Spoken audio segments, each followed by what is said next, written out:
tocar otro tema, que es la tercera unidad. Se refiere a las formas de normación colectiva.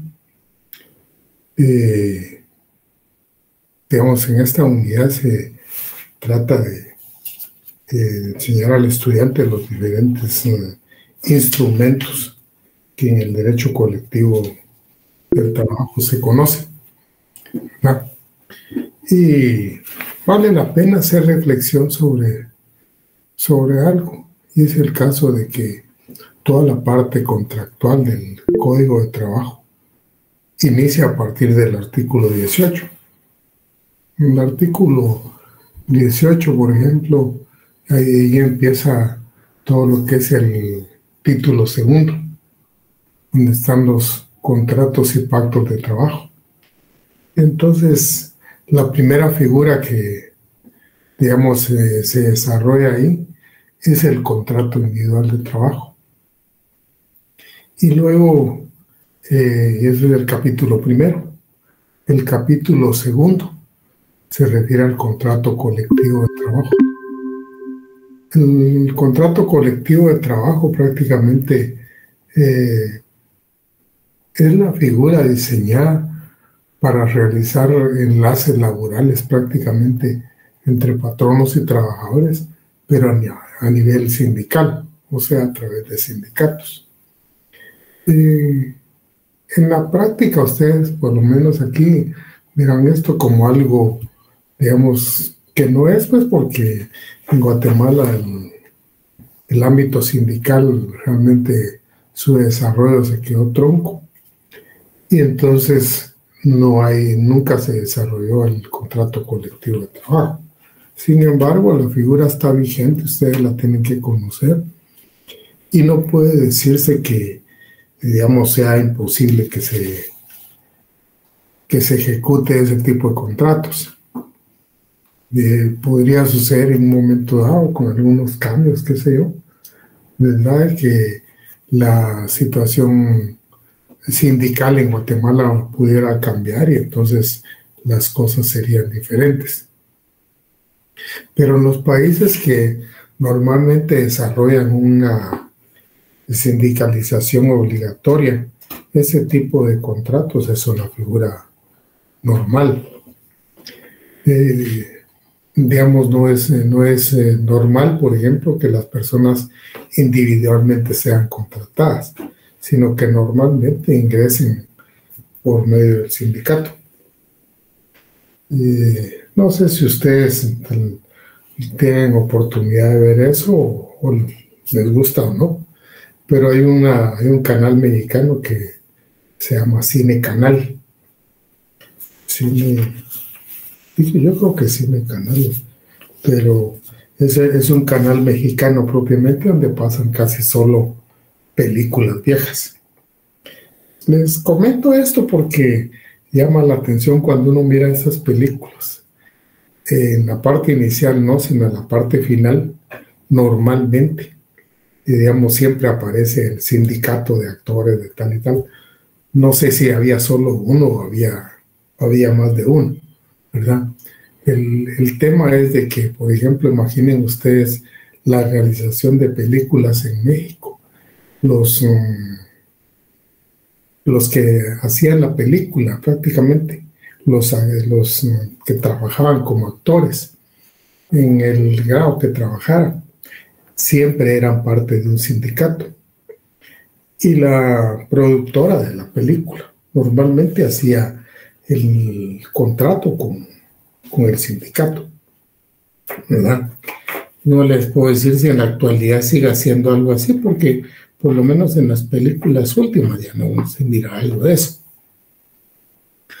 Que los actores mexicanos no estén organizados siempre en una organización de tipo sindical, pues no puede negarse. En la actualidad, digamos, sigue siendo eso de esa manera. Y es tan de esa manera que cuando alguien llega al ámbito mexicano, principalmente se trata de ganar al gremio y trata de insertarse en el gremio, ¿verdad? porque si en algún momento dado no logra eso, no logra ingresar y desarrollarse como actor, no logra desarrollarse en el aspecto de la farándula en México. Muy bueno podrá ser, pero ahí sí, como quien dice, lo tienen cortado. Es a través de las organizaciones de los trabajadores que se logra eso, ¿verdad? Y uno oye, por ejemplo, en el caso de algunos actores que cuando llegan a cierta edad, hay asilos y todos los que no tienen, ¿cómo se llama?, una familia que les dé todo el cuidado y ya no pueden estar solos. Obviamente entran a ciertos asilos y esos asilos los sostienen los sindicatos de actores. Con eso les hablo yo de un sector nada más para que ustedes se formen una idea cómo puede llegar a ser un sindicato en ese sentido. No estamos hablando de sindicatos de empresas, sino sindicatos gremiales. Digamos, todo lo que es el grupo de actores gringos no escapa de eso, ¿verdad? Yo me recuerdo, por ejemplo, una de las cosas curiosas desde que uno de los presidentes de Estados Unidos, Ronald Reagan, uno de los puestos que había tenido antes de su candidatura presidencial, tal vez no sé si cercano o lejano, pero el hecho es de que fue el secretario general del Sindicato de Actores de Estados Unidos. Entonces, para que ustedes se formen la idea por qué, digamos, en esos lugares sí se puede hablar de, cuando se desarrolla el sindicalismo en esa forma, sí se puede hablar de contratos colectivos de trabajo. O sea, ya no, digamos, posiblemente existan los contratos individuales de trabajo, ¿verdad? Pero normalmente las obras, cuando son cuestiones así temporales, donde van a ingresar una buena cantidad de gente, no hay un departamento que se ponga a hacer una selección de personal. Es al sindicato con el que negocia. El sindicato trata de, digamos, presentarle las mejores cartas, si podemos decir en ese sentido, en esas palabras, ¿verdad? Trata de presentarle los mejores equipos, ¿verdad? Porque el sindicato no solo da el enlace, sino que van a ver ustedes que en un momento dado el sindicato asume la responsabilidad del contrato, ¿verdad? O sea, si alguien falla, el sindicato es el que asume la responsabilidad. Entonces, para que ustedes tengan una idea, y como les digo, eso sí se ha dado en otros lugares donde hay una sindicalización más permisiva, ¿verdad?, por parte del Estado, y los trabajadores se han organizado y han logrado ese beneficio, ¿verdad?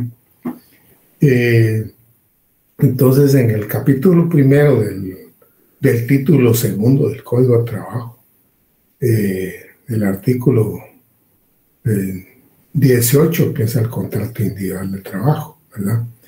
Y todo lo regulado en cuanto al contrato individual de trabajo y muchas cosas atinentes a eso, digamos, termina en el artículo 37. A partir del artículo 38 empieza el capítulo segundo y es el contrato colectivo de trabajo, ¿verdad? Entonces el artículo 38 nos dice que es así como el artículo 18 describe o define el contrato individual de trabajo, el artículo 38 viene a definir el contrato colectivo de trabajo. Digamos, y ahí ustedes pueden ver quiénes son las partes, ¿verdad? Ahí en el código, como es una norma prácticamente traída de otro país, donde posiblemente estaba desarrollado en un momento dado, no les puedo decir si en la actualidad sí igual, pero en ese momento sí. El tema es de que habla de sindicato de trabajadores o sindicatos de trabajadores y sindicato de patronos, ¿verdad? Nuestro código sigue teniendo la figura de que pueden constituirse sindicatos de patronos, pero ya hemos visto de que en Guatemala no hay sindicatos de patronos.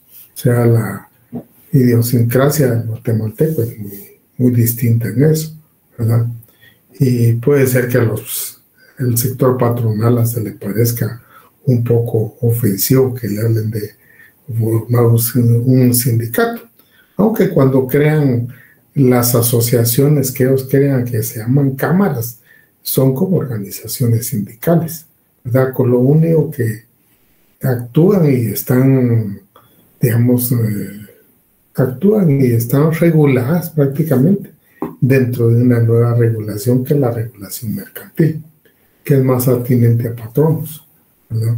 Ya en el código mercantil ahí, digamos, están consideradas esas figuras y las asociaciones en el ámbito civil, ¿verdad?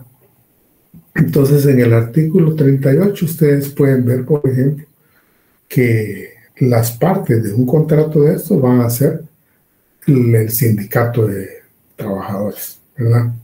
O varios sindicatos de trabajadores. Normalmente se habla de un sindicato, ¿verdad? De trabajadores. Y entonces es un sindicato el que contrata con un patrón la vinculación laboral de un grupo de trabajadores. Obviamente todos los trabajadores que van a laborar en ese momento, que están vinculándose, son afiliados al sindicato. Y puede ser que la contratación sea sobre todos los afiliados al sindicato o algunos afiliados al sindicato, ¿verdad? Entonces, en el artículo 38 pueden ver ustedes eso. Yo les pediría que leyeran, y sería bueno que leyeran, porque hay otras cositas que vamos a ver más adelante y están ahí, ¿verdad? Entonces, ustedes tendrán que buscarlas. Luego dice, ¿qué formalidades debe cumplirse en el contrato colectivo de trabajo? Eso está contenido en el artículo 39, o sea, el que sigue, ¿verdad? Y entonces, aquí lo curioso es de que en el mismo artículo 39 hace referencia, por ejemplo, que la existencia de un contrato colectivo solo se prueba con el documento. Si no hay el documento, no hay contrato. O sea, sencillamente, digamos, no hay contrato. Y en ese caso, digamos, si hay relaciones de trabajo, pues sufren cierto cambio, porque el contrato normalmente lo que va a hacer es establecer muchas veces condiciones más favorables que las que tiene la ley ordinaria. Imaginen ustedes, por ejemplo, la ley ordinaria pueda tener un salario mínimo de determinada cantidad. De repente, a través del contrato se logra un salario un poquito más alto y algunas otras cosas de esa naturaleza. Entonces, el tema es, digamos, que hay un cambio cuando existe un contrato y se prueba que existe el contrato y cuando no, ¿verdad? Entonces, aquí da otra situación. ¿Qué diferencia hay, por ejemplo? Y ahí sí quiero que lean la segunda parte del artículo 39 y me dijeran qué diferencia hay en cuanto a, digamos, un contrato individual de trabajo y un contrato colectivo, ¿verdad? En cuanto a la forma de probar que el contrato existe. Porque solo haciendo reflexión de las cosas, pues de alguna manera aprendemos un poco más.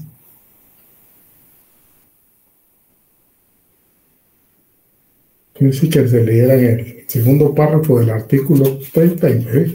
Y como el contrato individual, pues ya imagino que lo tienen que conocer.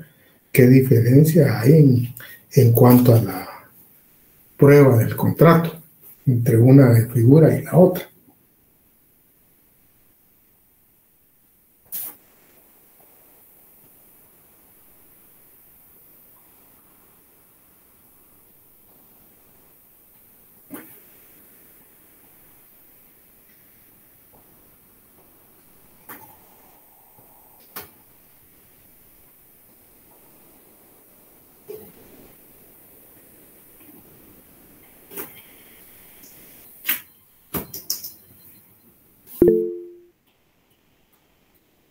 Adelante. Buenas tardes, licenciado. Sí, compañera, adelante. Yo podría decir que acá sí es necesario tener un documento como respaldo, a diferencia del contrato colectivo que se puede dar la relación laboral, que no es tan necesario en todos los casos que haya un documento. El contrato individual, dice usted, ¿verdad? Ajá, En este caso es el contrato colectivo, aquí sí se necesita el contrato. ajá, esa sería la diferencia, que acá sí es necesario tener el contrato y en el individual, pues no en todos los casos es necesario. Ahora bien, imaginemos, por ejemplo, que en los dos casos se ha suscrito el contrato, pero en el caso del contrato colectivo se perdió el documento y no existe, ¿verdad? Entonces no hay cómo probar el contrato. Si en el ámbito individual, ya sea porque se perdió el contrato o porque nunca se firmó el contrato, ¿qué aspecto tiene peculiar el contrato individual en cuanto a probar la existencia del contrato? El contrato va a establecer siempre condiciones de trabajo. Sería por la relación laboral. Ustedes no se recuerdan quién tiene la prueba quién tiene que probar el contrato individual. Así el patrón es la inversión de la carga de la prueba, ¿verdad, Lick?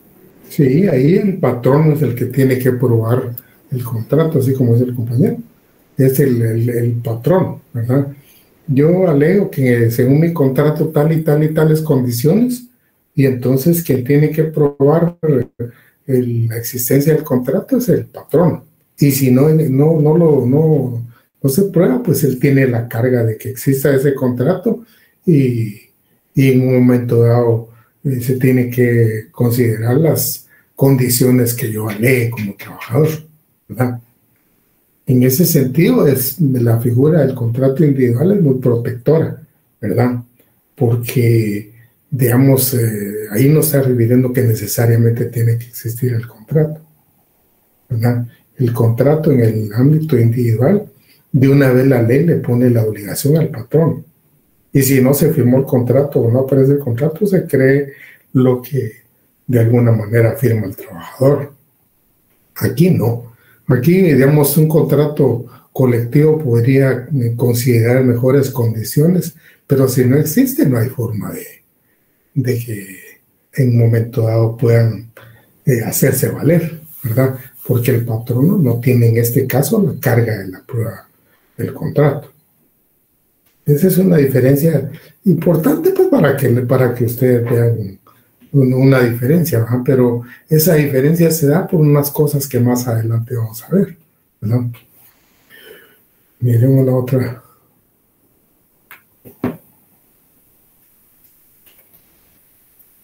Aquí habla de cómo se acredita la personería en el contrato, ¿verdad? El artículo 41 nos refiere cómo se acredita, porque aquí estamos hablando de personas jurídicas, no de personas individuales, ¿verdad? El patrono es una persona jurídica en la mayoría de ocasiones y el sindicato es una personería jurídica. Entonces, si van a suscribir un contrato, ¿cómo acreditan del sindicato propiamente su personalidad jurídica y su personería jurídica? Si ustedes miran el artículo 41, digamos, ahí está lo referente a eso, ¿verdad? Entonces, el tema es de que este artículo 41, fíjense ustedes que es muy elemental y es muy importante que los estudiantes lo vayan teniendo y lo aprendan y sepan dónde está. Porque cuando se habla de suscribir pactos o cuando se habla de presentar demandas o cuando se habla de cualquier cuestión de tipo legal, con la personería y la personalidad jurídica del sindicato se prueba conforme lo que dice el artículo 41, ¿verdad? O sea, no está en otra parte de la ley, no hay otra parte de la ley, digamos, que haga referencia a esto. O sea, esto está contenido acá y es aplicable a todas las actuaciones que va a tener el sindicato, digamos, en su vida pública, ¿verdad? Entonces, ¿Alguien nos puede comentar más o menos cómo son esa situación y si el patrón nos tiene las mismas condiciones?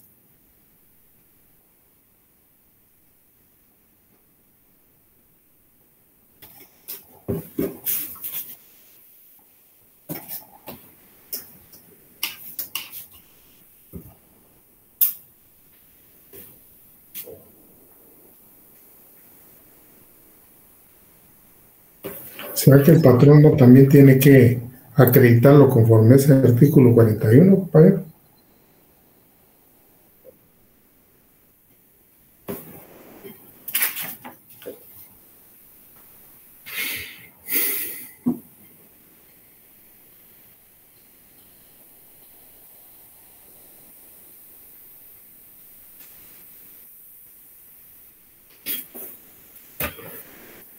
Bueno, quedémonos con la duda, pues.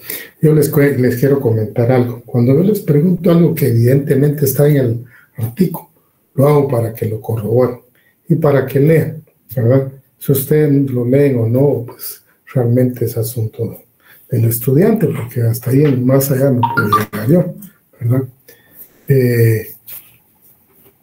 Veamos otra pregunta. ¿En qué condición quedan los trabajadores si después de celebrado el contrato y no se cumplió con las formalidades de ley y el contrato desaparece? Me estoy refiriendo en qué condición quedan los trabajadores.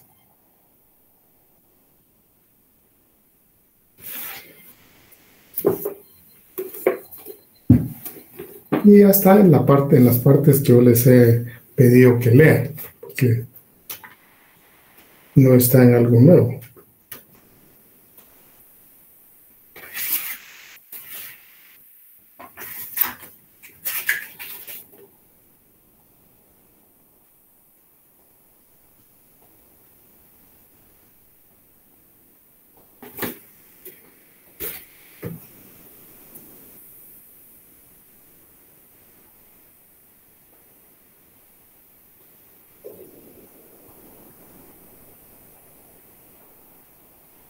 ¿Alguien me puede comentar, compañeros? ¿En qué condición quedan los trabajadores si el contrato desaparece? Licenciado, no sé si estoy mal, en el artículo 39 dice que quedan libres de la responsabilidad que hayan contraído. Ah, pero ¿cómo queda su relación?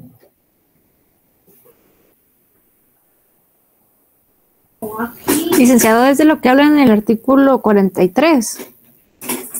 También en el 39 creo que lo refiere. Ok, sí, porque en el... Ajá. 43, ¿qué dice?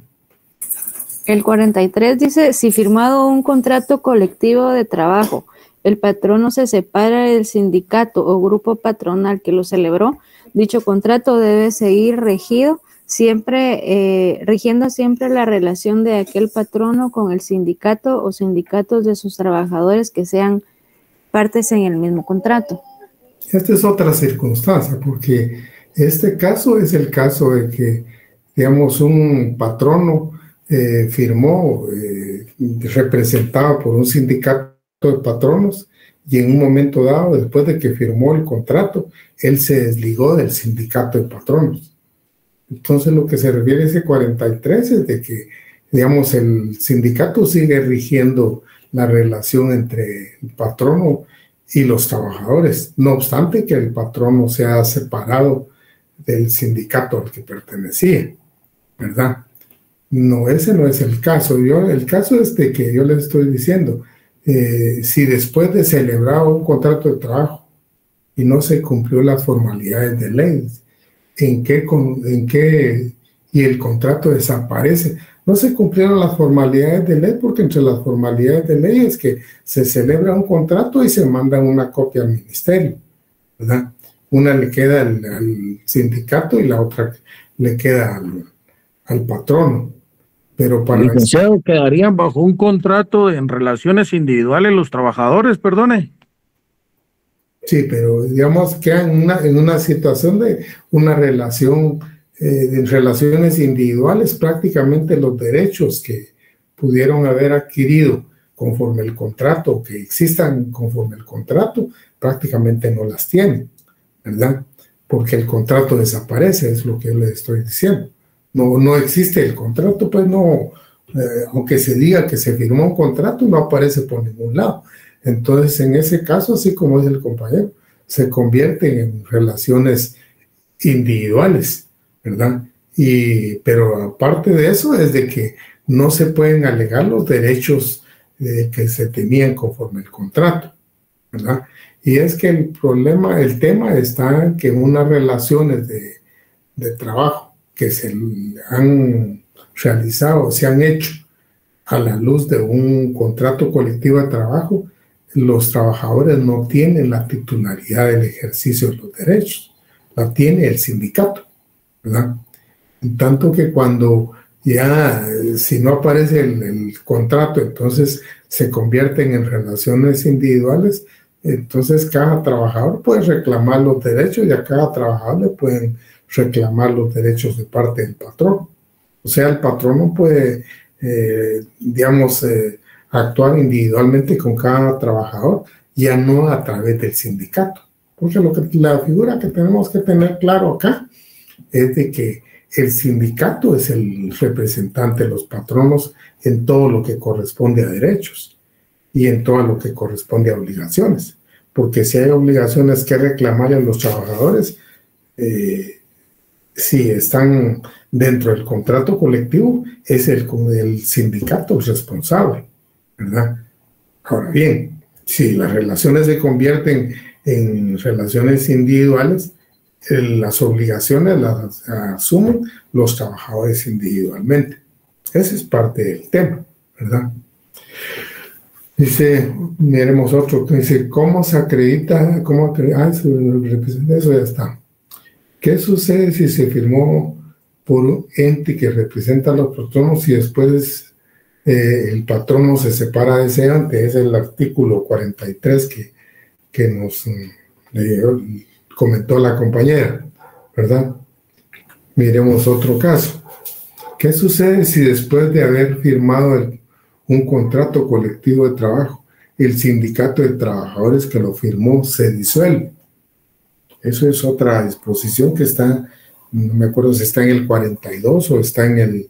Está en el artículo 44, licenciado, y dice que las obligaciones y derechos individuales que emanen de un contrato colectivo no se afectan por la disolución del sindicato de trabajadores. O sea que el contrato sigue rigiendo, ¿verdad? El contrato sigue rigiendo, aunque, digamos, el sindicato sea disuelto. Un poquito compleja esa parte porque van a ver más adelante ustedes que el titular de los derechos y obligaciones es el sindicato.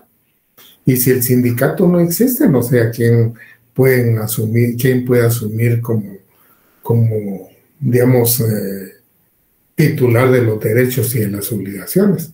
Pero sucede la misma situación que se dio con el patrono, ¿no? El patrono se desligó de la asociación que lo firmó y en un momento dado prácticamente el contrato siguió rigiendo, ¿verdad?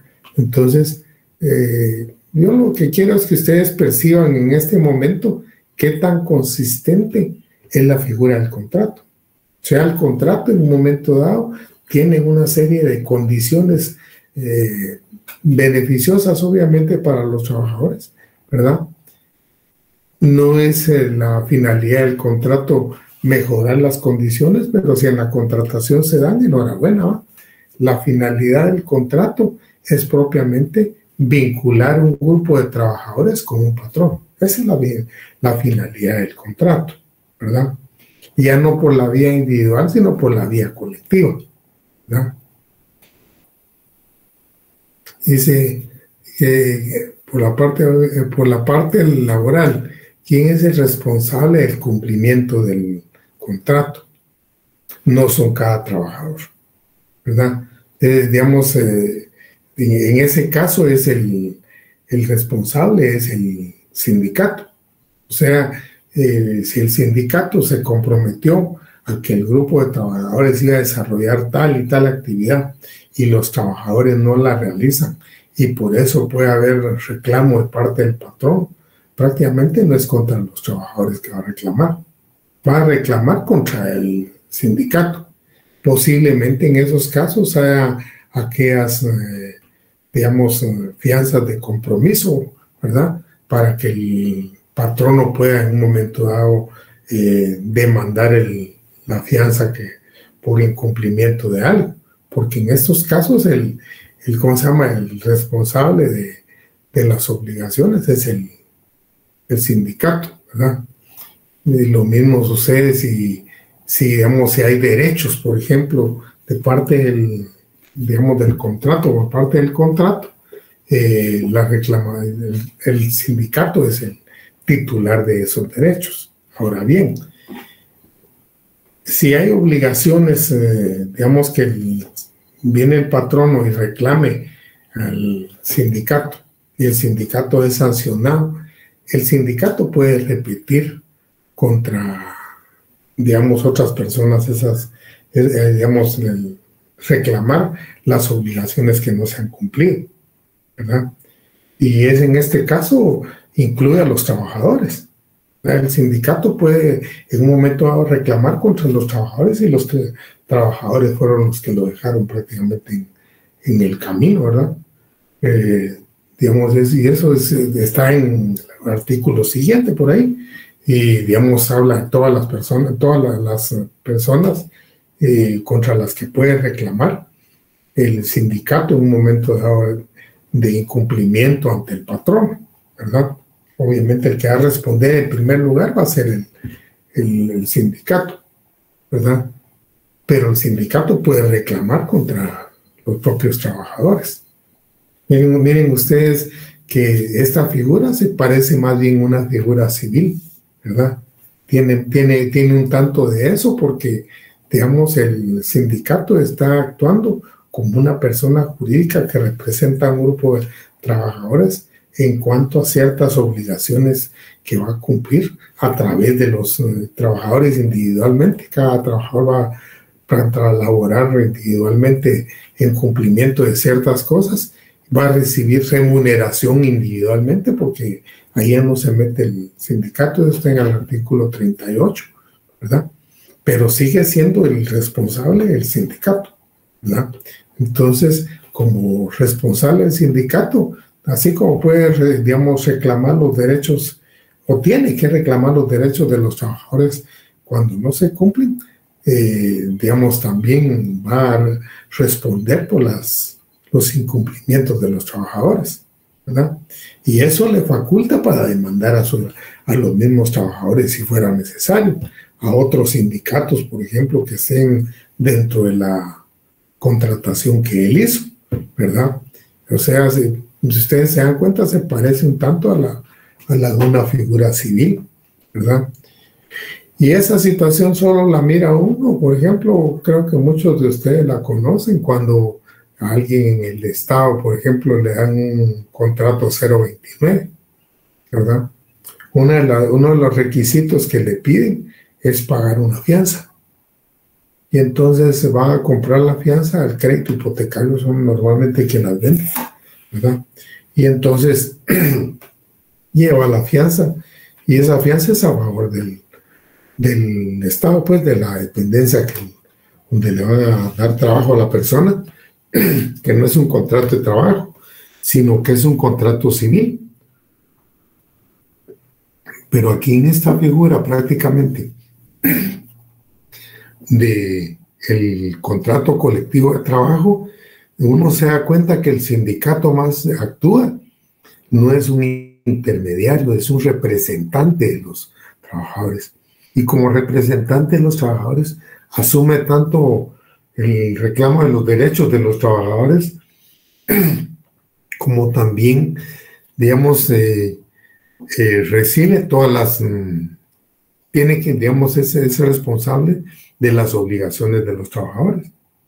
Y en el momento de demandar, en el momento de reclamar a los trabajadores, no se reclama a los trabajadores, sino al sindicato, ¿verdad? Miremos qué más tenemos ahí. Eso es todo lo que hay, compañeros, en cuanto al contrato colectivo, ¿verdad? Como le digo, es una figura que está ahí, tiene 10 artículos.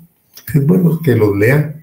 Yo he tratado a través de esta clase en esa forma de que conozcamos un poquito el contrato y lo conozcamos en relación a la diferencia que hemos venido manejando de la contratación individual, ¿verdad? La contratación individual obviamente es la que más se da en Guatemala. Aquí no se da una contratación colectiva porque los sindicatos no tienen digamos, el tamaño ni la cobertura que tienen en esos otros lugares, ¿verdad?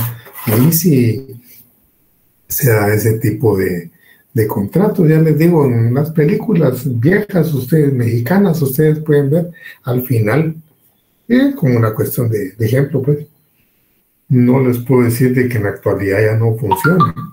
Y les digo que sí funciona porque normalmente cuando alguien, digamos, que se dedica a la farándula, ya sea de actor, cantante o cualquier otro tipo de cosas, una de las primeras cuestiones que hace en México para entrar es ver cómo se meten los sindicatos, ¿verdad? A mí no se me olvida, por ejemplo, un caso de una presentadora que es muy buena, aunque hay cositas que a veces no le agradan, pero es el caso de la señora que era Cristina Saralegui, una cubana. Pues el tema es de que ella ha sido presentadora en Estados Unidos hace mucho tiempo, pues porque para allá emigró cuando se fue de Cuba, ¿verdad? Sin embargo, quiso incursionar en el ámbito mexicano y estaba buscando abrirse las puertas y todo hace unos años, cuando en una ocasión había un actor mexicano que digamos, un actor cubano que está en México. Y es, digamos, un actor que ahí tiene añales de vivir. Pues el hecho de que había tenido una relación con la hija de un finquero en la parte norte de México. Y entonces ella la entrevistó y todo, pero en la entrevista la hizo, como quien dice, verse mal, como que era muy poca cosa para el cubano. Y entonces aquella situación no les gustó nada a los mexicanos y nunca le abrieron las puertas. Ella quiso entrar como presentadora y no pudo nunca. Ahí se ha quedado, digamos, siendo presentadora en el ámbito gringo, pues. Nunca ha incursionado en el ámbito mexicano porque estaba tratando de entrar, pero ese su error le costó que los mexicanos le cerraran totalmente las puertas, ¿verdad? Y no fue un empresario, sino que fue prácticamente el gremio de la farándula de México quienes le cerraron las puertas, ¿verdad? Entonces, háganse ustedes la idea de qué tan fuerte puede ser en un momento dado una figura de estas. Cualquiera podría encontrar lo malo, ¿verdad? Pero pienso yo que hay que tener mucho bueno, ¿verdad? El tema es de que en el caso de México y en el caso de otros países son sindicatos normalmente bastante grandes que no están ligados a una empresa, así como el caso nuestro.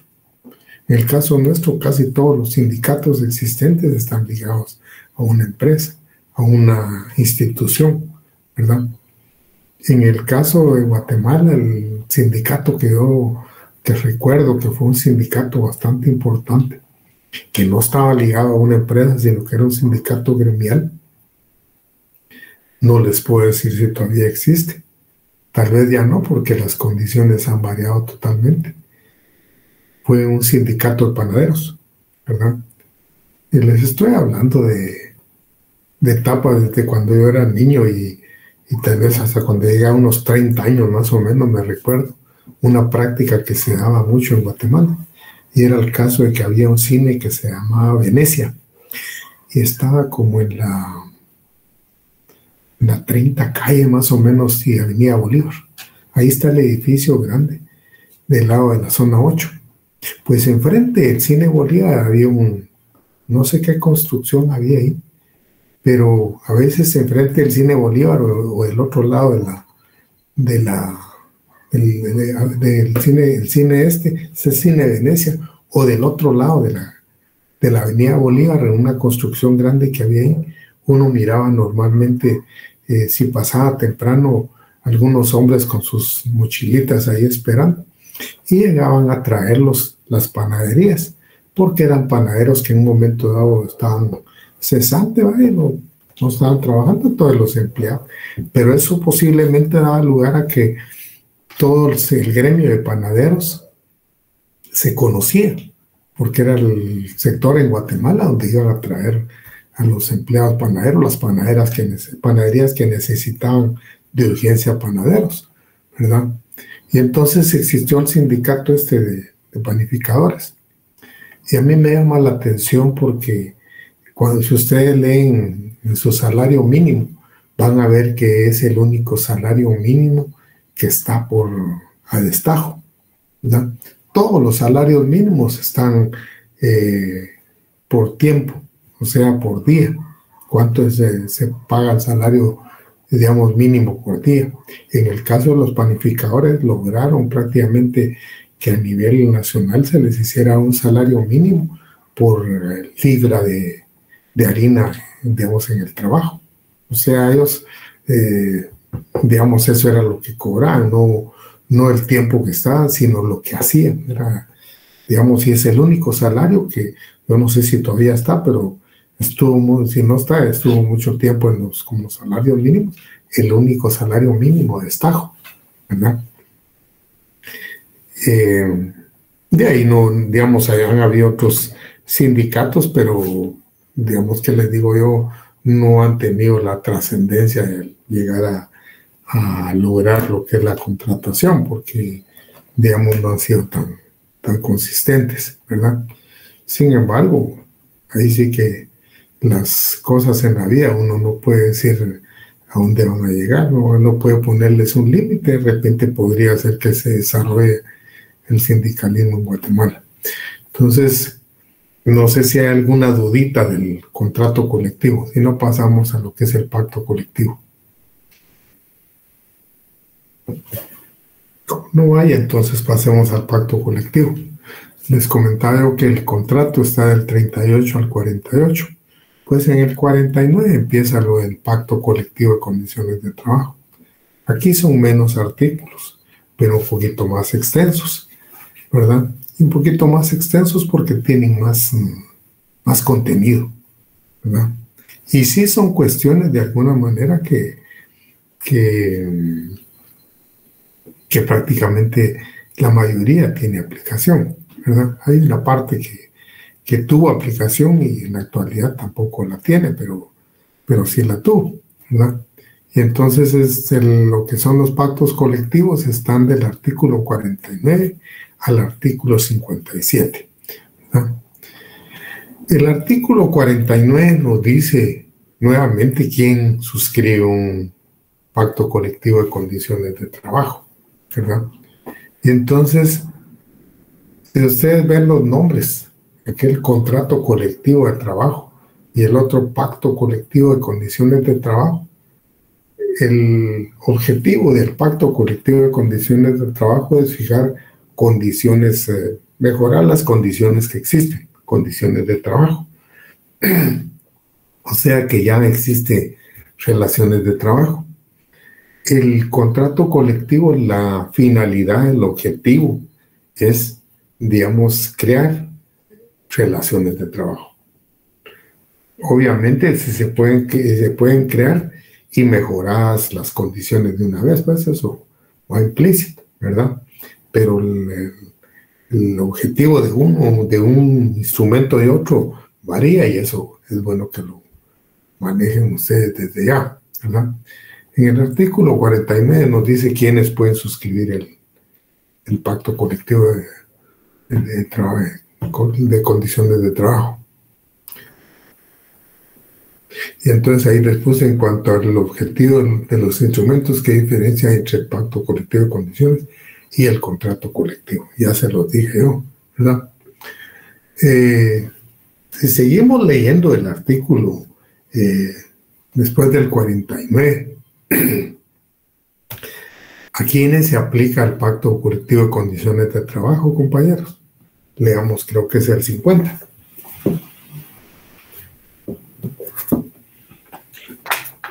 Las partes que lo han suscrito es 1.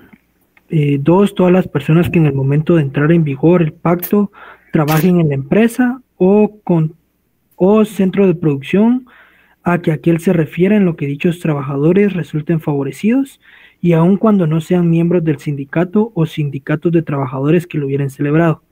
Y los que concierten en lo futuro contratos individuales o colectivos dentro de la misma empresa o centro de producción afectados por el pacto en el concepto de que dichos contratos no pueden celebrarse en condiciones menos favorables para los trabajadores que las contenidas en el pacto colectivo. Bueno, yo creo que como lo leyó el compañero, y ahí sí para todos es claro a quiénes se aplica, ¿verdad? Ahora, digamos, obviamente lo elemental acá es de que, digamos, cada quien sepa cuáles son esas 3 categorías sin entrar en todo el detalle que tiene lo escrito, ¿verdad? Así concretamente son 3 categorías, ¿verdad? Luego, digamos, el pacto colectivo dice, es un instrumento que se va a celebrar entre patronos y trabajadores. El artículo 51 nos empieza diciendo, digamos, que los trabajadores prácticamente tienen derecho a presentar un proyecto de pacto colectivo y que los patronos, digamos, tienen cierta obligación de acceder a la negociación. Ahora, de la lectura de esa parte inicial del artículo 51, yo les pediría que ustedes me digan en qué casos o bajo qué condición se debe cumplir para que el patrón no esté obligado a negociar un pacto colectivo.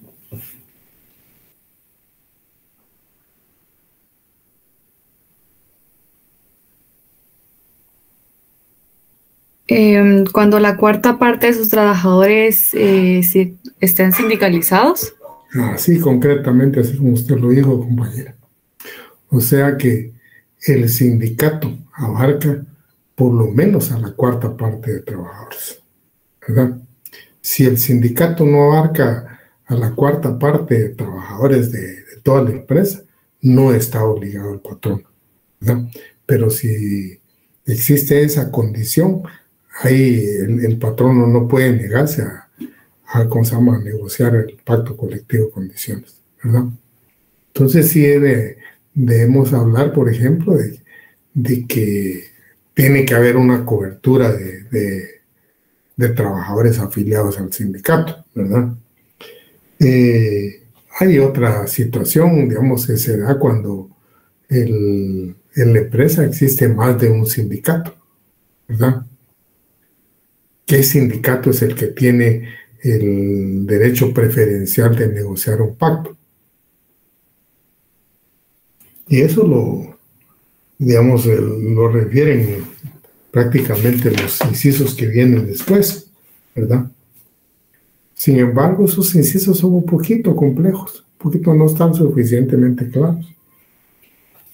Y entonces podemos hablar, por ejemplo, de que, normalmente va a tener el derecho el sindicato mayoritario, si todos los sindicatos son iguales, ¿verdad? Y les digo iguales, por ejemplo, cuando los sindicatos abarcan a todos los trabajadores.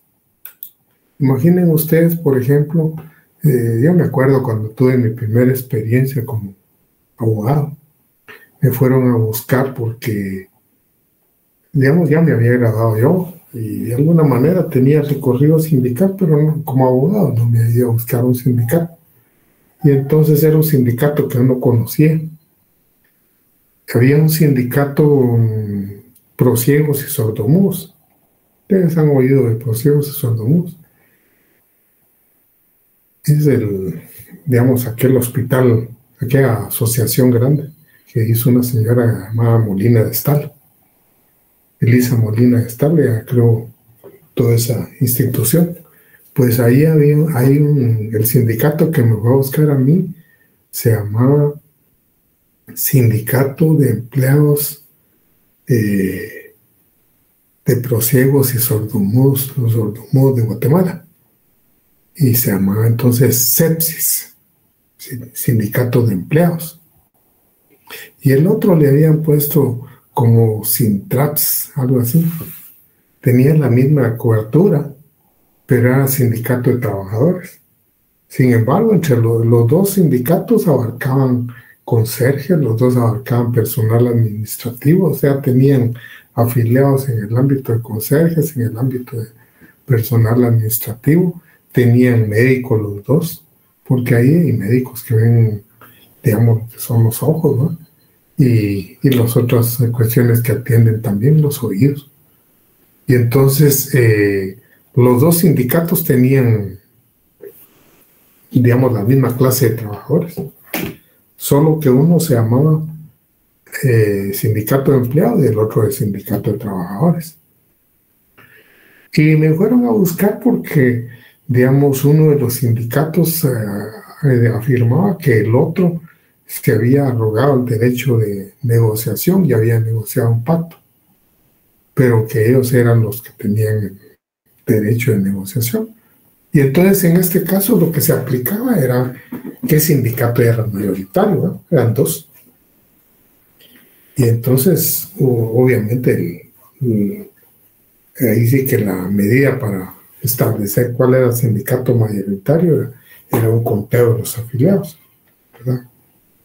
Y porque había mucha confusión, que algunos decían que habían tomado afiliados del otro sindicato, y luego se definía eso. Entonces había que hacer un censo prácticamente entre todos los empleados, a ver de qué sindicato eran los que eran afiliados. Y ahí se estableció toda la cuestión. Y bueno, el sindicato que me fue a buscar a mí fue el sindicato que al final confirmó el derecho, ¿no? Porque ellos habían negociado el pacto. Cuando me buscaron a mí, habían negociado el pacto. El abogado no sé qué había pasado y entonces alguien me recomendó a mí y fuimos. Y entonces hubo necesidad de andar con ellos en casi todos los centros, ¿verdad? Y participar en el conteo. El Ministerio de Trabajo era el que lo estaba haciendo, ¿verdad? No era un juzgado, no, digamos, en este caso era un ministerio, el que ante un ministerio fue que se presentó precisamente la queja primero, ¿no? Y el ministro en ese momento buscó la salida de que, digamos, la misma a través de la Inspección General del Trabajo estableciera el dato. Entonces, como se pueden dar cuenta ustedes ahí, lo que se vio fue el sindicato mayoritario. Ahora bien, a veces hay sindicatos, por ejemplo, dentro de una misma empresa o institución, que son sindicatos, digamos, a los que afecta un pacto, como dice uno de los incisos ahí. Y es de que puede ser que, digamos, el pacto esté orientado, por ejemplo, en el caso de los trabajadores del ICS, por decir algo, a proteger ciertas condiciones del personal del servicio de enfermería, por ejemplo. Obviamente el sindicato de enfermeros, aunque no sea el mayoritario, es el sindicato que tiene la preferencia para negociar el pacto, ¿verdad? Porque en este caso no se va a tomar el 25% que señaló la compañera solo en cuanto al sindicato, sino en cuanto a todos los afiliados, digamos, que hay en el ICS, ¿verdad? Entonces, obviamente, se toman todos los afiliados que tiene el ICS para contar ese 4%. Posiblemente la cantidad que tengan tendrían dificultad si prácticamente se las contaran en relación al digamos, total de los trabajadores del ICS. El sindicato de enfermeros no podría tener la cuarta parte posiblemente, ¿verdad? pero entonces la cuarta parte está tomada en relación a la totalidad de afiliados, ¿verdad? Esa es son cuestioncitas que debemos ir viendo.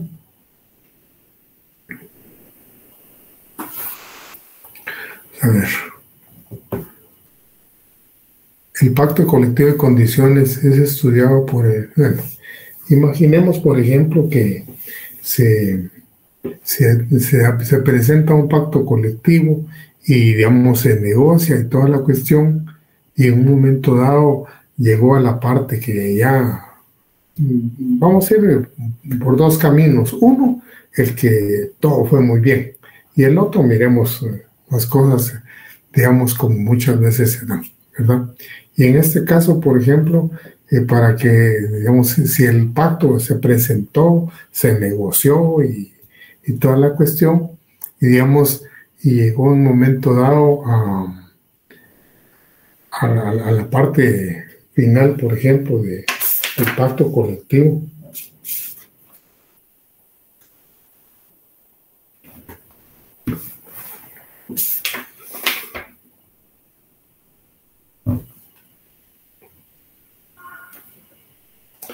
De acuerdo al artículo 52, por ejemplo, tenemos el caso, digamos, pensemos que el pacto colectivo se dio y se presentó y sufrió todo su proceso. Y entonces, ya al concluirse la negociación, toda la cuestión, se firmó en 3 ejemplares y se mandó al Ministerio de Trabajo. Eso está en el artículo 52, ¿verdad? El artículo 52 nos habla, digamos, de ese proceso que es al terminar un pacto colectivo y toda la cuestión, y entonces se suscriben 3 ejemplares, uno para el patrono, uno para el sindicato y el otro se manda al Ministerio de Trabajo, ¿verdad? Se mandó al Ministerio de Trabajo y entonces el Ministerio de Trabajo lo revisa y, digamos, pasa por todo un proceso de revisión, y si se ajusta a las disposiciones de ley, si no hay violación de ley dentro de lo que se firmó, el Ministerio de Trabajo lo aprueba, ¿verdad? Lo aprueba y es a partir de que ese momento que lo aprueba que el pacto, digamos, ya puede aplicarse.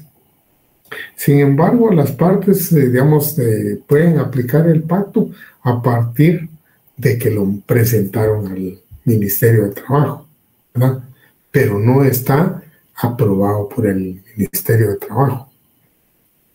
Y es aquí donde de alguna manera yo hago referencia a una situación de que el pacto colectivo necesita ser aprobado por el Ministerio de Trabajo, ¿verdad? Puede aplicarse, digamos, ciertas cosas y prestaciones que están en el pacto si el patrono acepta antes de que sea aprobado por el ministerio, pero normalmente muchos patronos esperan de que el pacto colectivo sea aprobado por el ministerio. A esa labor prácticamente del ministerio de aprobar el pacto colectivo se le llama homologación del pacto colectivo de condiciones de trabajo. En el libro que tienen los que lo compraron, tienen en la parte final un reglamento de homologación del pacto colectivo de condiciones de trabajo, ¿verdad? Ahí pueden ver ustedes cuál es el proceso interno que lleva en el ministerio, y prácticamente es como que a través de la homologación lo sancionara, ¿verdad? Y yo hago referencia a todo este proceso para regresar al artículo 49 y digamos, y ponerles su atención sobre algo. Y es el caso de que en el artículo 49, que es donde empezamos, dice que el pacto colectivo tiene carácter de ley profesional, ¿verdad? Por ahí dice el pacto colectivo de condiciones de trabajo tiene carácter de ley profesional y a sus normas deben adaptarse todos los contratos individuales o colectivos existentes o que luego se realicen en la empresa, industrias o regiones a que se refiere. porque el pacto va a ser, puede ser de diferentes formas o diferentes ámbitos. Entonces, por eso estaba hablando de empresas, industrias o regiones, ¿verdad? Que afecten. Más adelante van a ver ustedes los diferentes pactos que pueden haber.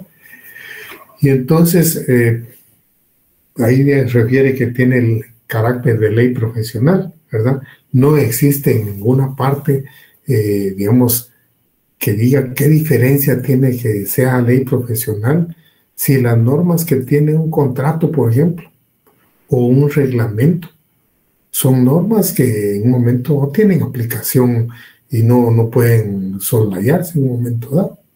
O sea, tanto en un contrato colectivo como luego en la figura que vamos a ver más adelante, que es un convenio de trabajo, pueden haber normas y digamos, y son obligatorias, obviamente, ¿verdad? Obviamente no es, digamos, ni un contrato ni un convenio colectivo de trabajo va a ser tan terminado, va a ser tan extenso como lo puede hacer un pacto colectivo de condiciones de trabajo. Los pactos colectivos de condiciones de trabajo son disposiciones un poco más terminadas, ¿verdad? Pero hay 3 condiciones que están en lo que hemos visto, ¿verdad? Una de ellas es el hecho de que el pacto colectivo de condiciones de trabajo no se aplica solo a las partes, se aplica a terceros. Porque si ustedes vieron, por ejemplo, en lo que leyó el compañero, que yo no lo vi, él no lo vio particularmente, está hablando de trabajadores activos afiliados al sindicato y los que no lo son, ¿verdad? El segundo caso son los que no son trabajadores afiliados al sindicato, también se les aplica el pacto.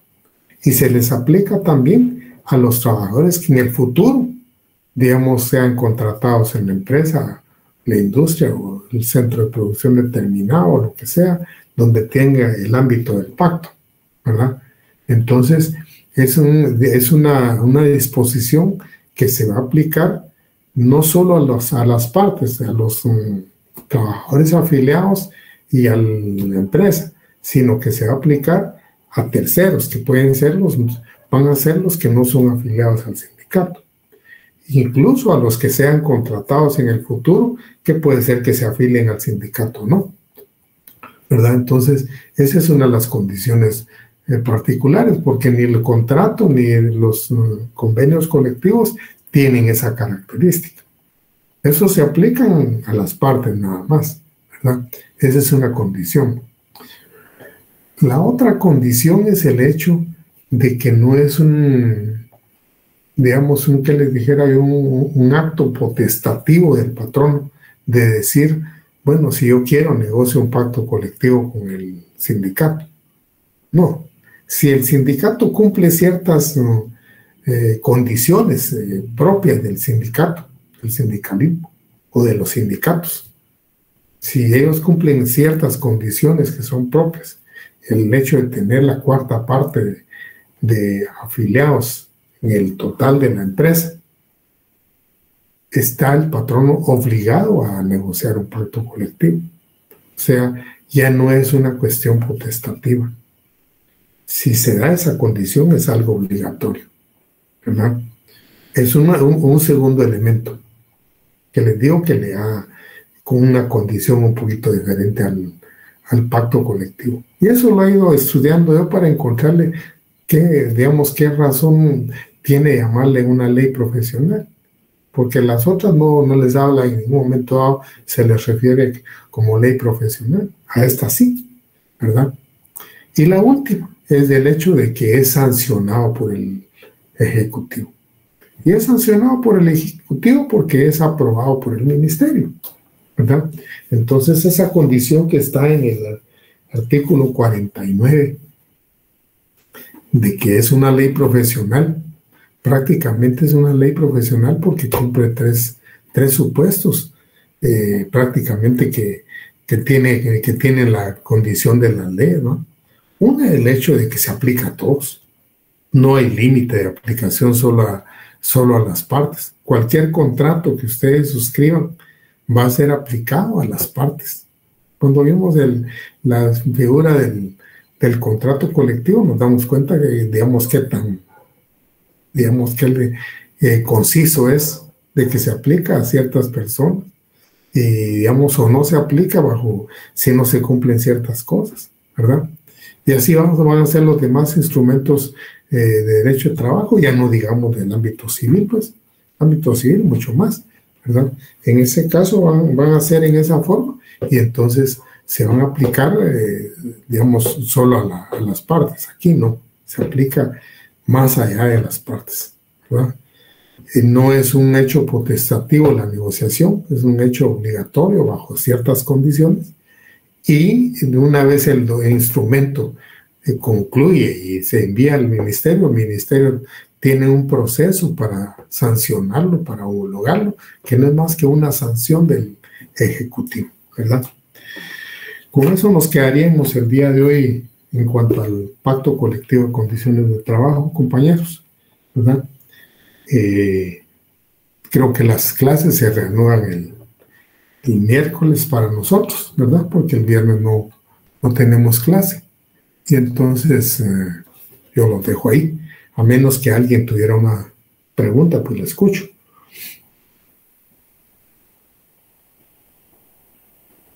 No, licenciado, muchas gracias. Claro, muchas gracias. Compañeros, feliz noche entonces. Buenas noches, licenciado.